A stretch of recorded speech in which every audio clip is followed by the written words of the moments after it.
உண்மையில நாங்கள் இன்றைக்கு இந்த தீர்மானம் எடுத்திருக்கோம்.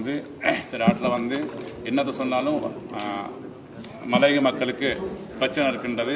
அந்த பிரச்சனை அரசாங்கத்தோடு சேர்ந்து அந்த மக்களுக்கு பிரச்சனை தீர்த்து கொடுக்கக்கூடிய வாய்ப்பு அரசாங்கத்தோடு தான் இருக்குது.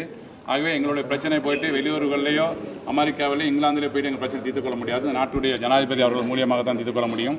எனவே நாங்கள் இந்த தீர்மானம் எடுத்திருக்கின்றோம், அரசாங்கத்தோடு இணைந்து இந்த மக்களுக்கு சேவை செய்வதற்கு.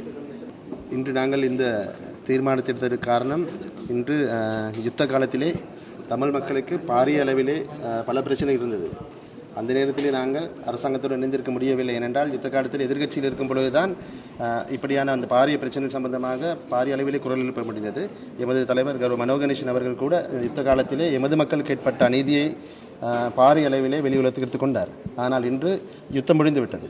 இப்பொழுதும் எமது மக்களுக்கு பல பாரிய பிரச்சனை இருந்தாலும் கூட அபிவிருத்தியை நோக்கி இந்த நாடு சென்று கொண்டிருக்கிறது. ஆகவே இந்த தருணத்திலே நாங்கள் நிச்சயமாக அரசாங்கத்துடன் இணைந்திருப்பதன் மூலமாக எமது மக்களது உரிமைகளை மீட்டெடுக்கவும் அதேபோல் எமது மக்களுக்கான அபிவிருத்தியை ஏற்படுத்தி கொடுக்க முடியக்கூடிய ஒரு சூழ்நிலை ஏற்படும் என்று நான் நினைக்கிறேன். அது மட்டுமல்ல, எதிர்கட்சியான ஐக்கிய தேசிய கட்சி என்று சொல்லும்போது அந்த கட்சி அவசிய நேரத்திலே எமது உதவிகளை பெற்றுக்கொண்டாலும் கூட கடைசி நேரத்திலே எமக்கு கிடைத்தது பாரிய துரோகத்தை நாங்கள் மறக்க முடியாது. ஆகவே நிச்சயமாக எதிர்வரும் காலங்களிலே எமது மக்கள், தமிழ் பேசும் எமது மக்களை சரியான வழியில் இட்டு செல்வதற்கான ஒரு முன்னேற்றகரமான ஒரு தீர்மானமாகத்தான் இது இருக்கும் என்று நான் தெளிவாக இந்த இடத்திலே சொல்லிக்கொள்ள விரும்புகிறேன்.